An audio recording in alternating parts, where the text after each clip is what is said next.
Greetings, everybody. Welcome back again in another episode. In our episode, I'll just walk you through how you can improve your reading. كيف تطور قراءتك. إذا أكو شيء في اللغة الإنجليزية ممكن تركز عليه حتى يطور إمكانيتك في اللغة فهي القراءة. القراءة ثم القراءة ثم القراءة. القراءة أولا، بعدين المحادثة، بعدين الاستماع، بعدين الكتابة. ليش القراءة مهمة؟ حتى تكتب لازم تكون عندك إمكانية حتى تقرأ. حتى تستمع لازم أنت قاري مفردات تعرف معانيهم حتى تفهم الطرف المقابل. حتى تتحدث لازم يكون عندك raw vocabulary أو مواد أو كلمات خام حتى تستخدمها في الحديث وحتى يصير عندك coding and decoding. المحادثة بين أي شخصين أي communication عبارة عن طبقتين، طبقة المعنى وطبقة اللغة. طبقة اللغة بيها two channels وعبارة عن وسط ناقل. الوسط الناقل هو الهواء أو التليفون أو الزوم حاليا. أي شيء وسط ناقل يعتبر هذا وسيلة النقل. بالطرفين أكو coders and decoders. coders هم المتحدثين، فحتى تسوي coding حتى توصل معنى لازم يكون أكو coding. يعني أنت إذا تسوي coding أو تشفير للمصطلح، يعني for example you say I'm not feeling well today. فأنت you coded a message that you are sick. The other counterpart, the other decoder is going to decode this message and understand it, and then he's going to respond back accordingly. فالفكرة وين؟ الفكرة أنه if you are not a good reader, you're not going to be able to produce good quality English. If you're not a good reader, you're not going to understand good quality listening. If you're not a good reader, you're not going to be able to produce good quality speech. If you're not a good reader, you're not going to understand the pattern of writing. You're not just going to haphazardly and randomly start writing an academic essay out of nowhere, out of thin air. So the idea is that you have to develop a good mechanism of reading. Now, how do we do that? شلون نطور إمكانيتنا على القراءة؟ إحنا جيل كسول وبصراحة لازم نتقبل هذا الموضوع. فإحنا شلون نطور إمكانيتنا على القراءة وإحنا جيل كسول؟ على الأغلب يعني صار تعميم. لا، يعني اللي ألاحظه أنه الناس هذا الجيل عنده شوية كسل. زين شلون نعالج هذا الموضوع؟ أكو إمكانية هسه إحنا من نقرأ شيء بدون الاستماع إليه، يعني النص نباوع عليه بدون ما نستمع إليه، راح نفترض أن هذا الصوت أو هذه الكلمة تلفظ بهذه الطريقة. مثلا يات تلفظ ياشت، بعض الأشخاص يلفظوها ياشت. فأنت subconsciously you're thinking that this pronunciation is the correct one. So when you're going to say it to people, you're just going to assume subconsciously that is the way it is said because you subconsciously thought that it's the way it should be said. And this is subjective. هذا الشيء ذاتي مو موضوعي. فبالتالي we have to listen to what is read in order to understand how it is pronounced, and we read along the way. يعني احنا لازم نستمع ونقرأ، خاصة إذا أنت مستواك يعني ضعيف نوعا ما في اللغة الإنجليزية، فلازم شوية تستمع حتى يصير عندك listening comprehension وحتى يصير عندك reading comprehension. Listening comprehension, you will understand the patterns of words, how they are distributed in the text, and what they mean. Sometimes you have to pause the recording and try to figure out the meaning. There are three items that you need to understand about the word: the form, the spelling, the meaning, and how it is functional in society, how it is used in society. So these are the three elements. These are the three praxis. These are the three pillars that you have to understand and know about when you start learning any sort of vocabulary, whether the most common ones or the less common ones. Remember something, that the more common words that you use, the less formal you are. The less common words you use, the more academic you are or formal. Why? Because in academic writing, we tend to use less common words to indicate that we have some academic background. And the more common words that we use, like the word thing, the word big, the word small, there's actually a few items that I can refer to. Probably you'll see them here somewhere on the screen when I'm talking to contextualize what I'm trying to say here. ultimately speaking, we just need to learn how to read more. Now, how do we develop a habit of reading more? It's actually interesting because reading is a habit. It's not inner genius in yourself. No, it's not going to be something that is given to people over other people. It's a skill that can be trained. It's a trainable skill. So you just need to gradually improve your reading skill by starting reading graded readers, reading short stories, reading kid stories, reading articles, essays, and then scale up the ladder to read papers or academic journals, and then scale that up to read books. But since we are a lazy generation, we don't tend to read books on a monthly basis. We just probably the average reader reads around 2 books per year, which is very, very, very minimal percentage for a person to be a good writer, for a person to be a good speaker, for a person to be a good listener. So how do we come up with a solution to that? It turned out that the answer or the solution is very easy. You just need to download Edge for Microsoft because it has a built-in reader. So whatever kind of document you plug in this browser, it is going to read it from the point that you highlighted. And this is what I've been doing. So what I'll walk you through, this is a short passage that I'm just going to present to you to tell you things about our normal life and how we have designed our lifestyle and success and failure based on subconscious thoughts that we developed that are normalized to society. And just because society thinks that way, it's became part of our subconscious mind.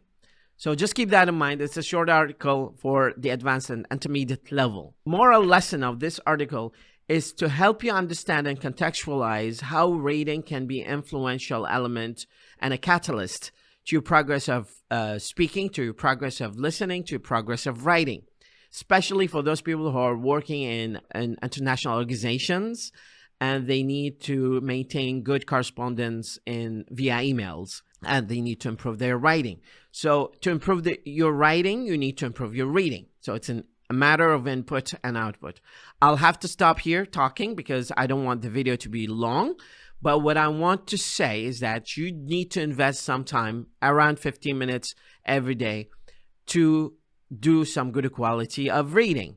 You got to choose whatever topic that you like and then start reading in that topic, and you gradually scale up your level of reading to the point that you are satisfactorily thinking that this is the optimal level of your reading and you have achieved some good progress. Thank you so much, د.وليد. Let's jump to the reading passage to give you a model of reading that I do on a daily basis. That might be a good model for you to read and to start following. Thank you so much. 1. Subconscious behaviors that are keeping you from having the life you want. Every generation has a monoculture of sorts, a governing pattern or system of beliefs that people unconsciously accept as truth. It's easy to identify the monoculture of Germany in the 1930s or America in 1776. It's clear what people at those times, in those places, accepted to be good and true, even when in reality, that was certainly not always the case. The objectivity required to see the effects of present monoculture is very difficult to develop.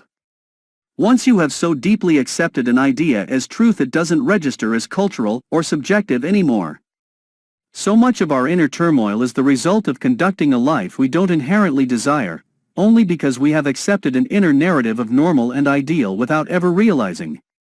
The fundamentals of any given monoculture tend to surround what we should be living for: nation, religion, self, etc., and there are a number of ways in which our current system has us shooting ourselves in the feet as we try to step forward.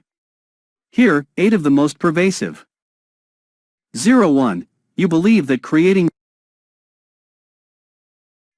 your best life is a matter of deciding what you want and then going after it, but in reality, you are psychologically incapable of being able to predict what will make you happy. Your brain can only perceive what it's known, so when you choose what you want for the future, you're actually just recreating a solution or an ideal of the past. When things don't work out the way you want them to, you think you failed only because you didn't recreate something you perceived as desirable. In reality, you likely created something better, but foreign, and your brain misinterpreted it as bad because of that. Moral of the story: living in the moment isn't a lofty ideal reserved for the Zen and enlightened. It's the only way to live a life that isn't infiltrated with illusions. It's the only thing your brain can actually comprehend. 02. You extrapolate the present moment because you believe that success is somewhere you arrive, so you are constantly trying to take a snapshot of your life and see if you can be happy yet. You convince yourself that any given moment is representative of your life as a whole. Because we're wired to believe that success is somewhere we get to when goals are accomplished and things are completed, we're constantly measuring our present moments by how finished they are, how good the story sounds, how someone else would judge the elevator speech. We find ourselves thinking, is this all there is, because we forget that everything is transitory, and no one single instance can summarize the whole. There is nowhere to arrive to. The only thing you're rushing toward is death. Accomplishing goals is not success. How much you expand in the process is. 03. You assume that when it comes to following your gut instincts, happiness is good and fear and pain are bad. When you consider doing something that you truly love and are invested in, you are going to feel an influx of fear and pain, mostly because it will involve being vulnerable. Bad feelings should not always be interpreted as deterrents. They are also indicators that you are doing something frightening and worthwhile. Not wanting to do something would make you feel indifferent about it. Fear equals interest. 04. You needlessly create problems and crises in your life because you're afraid of actually living it. The pattern of unnecessarily creating crises in your life is actually an avoidance technique. It distracts you from actually having to be vulnerable or held accountable for whatever it is you're afraid of. You're never upset for the reason you think you are, at the core of. Your desire to create a problem is simply the fear of being who you are and living the life you want.